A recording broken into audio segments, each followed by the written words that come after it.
Harmony. I'm the nurse practitioner student that's going to be working with you today. Okay. I'm here to perform a lymph node and respiratory assessment on you. Okay. Okay, so first I'm going to wash my hands. And what I'm going to do is palpate your lymph nodes, and you let me know if you feel any tenderness at all, okay? So look at me. All right, so this is pre-auricular nodes, post-auricular nodes, occipital, tonsillar, submandibular, submental, post-cervical, anterior cervical, deep cervical chain, supraclavicular, and infraclavicular.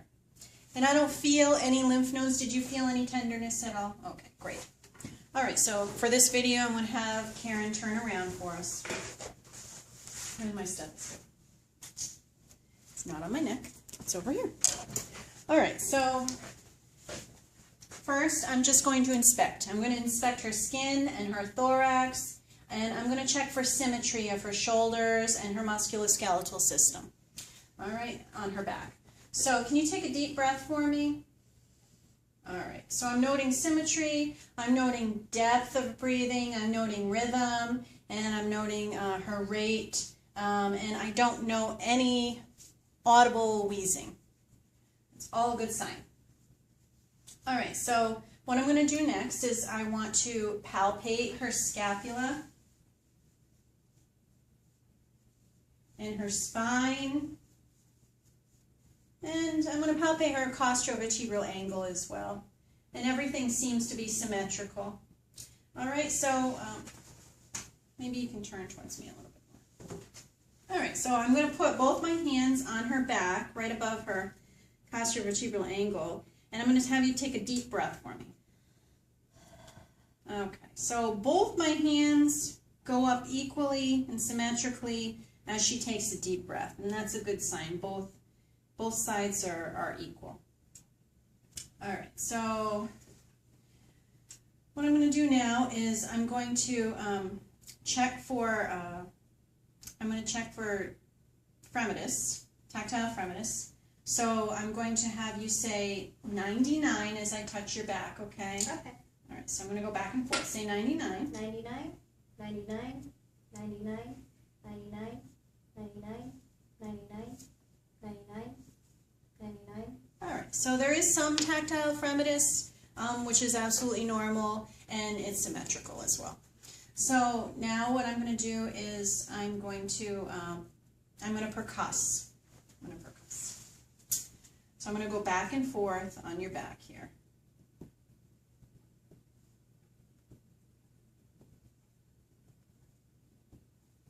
I'd be doing this on skin in the office. Oh, wait, sorry. I do that and then go over here, compare, and then compare. All right, so what I heard was resonant sounds. Now I'm going to go down to the costrovertebral angle and palpate that again, find it, and I'm going to percuss that too.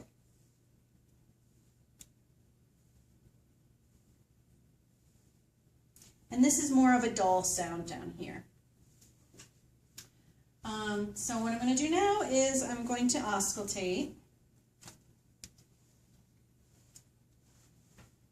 Okay, so I'm going to put the stethoscope on your back. I'm going to have you take deep breath, okay? Deep breath, deep breath. Deep breath, deep breath, deep breath, deep breath, deep breath, deep breath.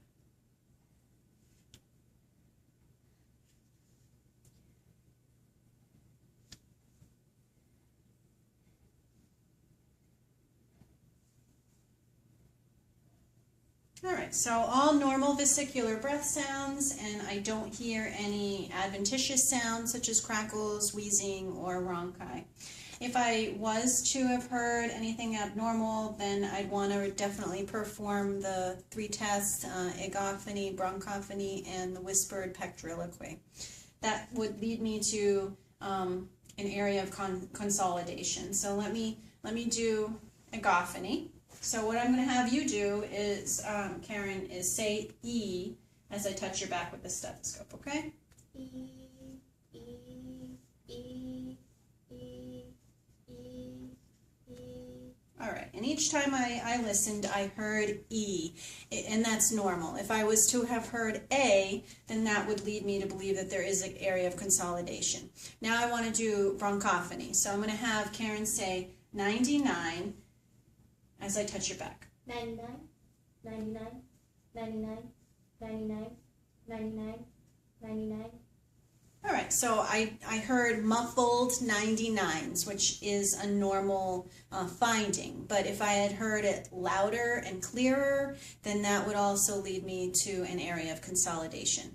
Thirdly, I want to perform whispered pectoriloquy, and I'm going to have Karen whisper 99, and I should not be able to hear anything. Go ahead, Karen.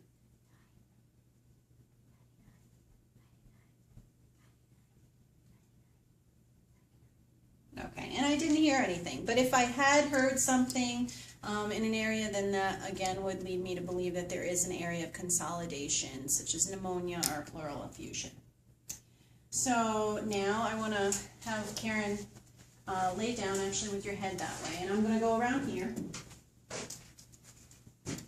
Again, what I do first when looking at the anterior chest, I'm going to just inspect.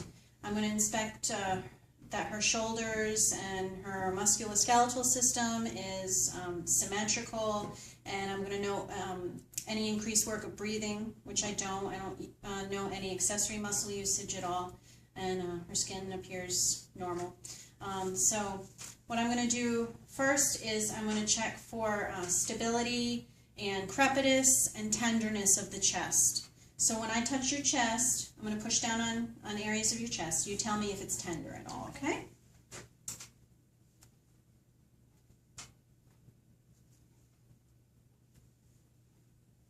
Okay, any tenderness? No. No? Okay. So now what I'm going to do is I'm going to check for tactile freminess. So again, I'm going to put my hand on your chest, and you're going to say 99. I'm going to feel for freminess. 99, 99, 99, 99. 99, 99, 99, 99. Some freminess I do note, but that's normal and it's symmetrical. So now what I'm going to do is I'm going to percuss. I'm going to make sure to get into this supraclavicular area and percuss the apices of the lungs.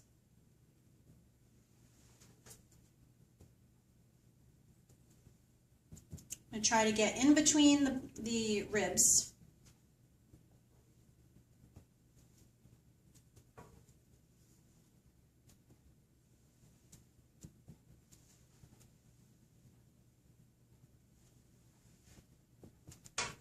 And all that should be sounding resonant. Now, what I'm going to do is auscultate. All right. So, just take deep breaths.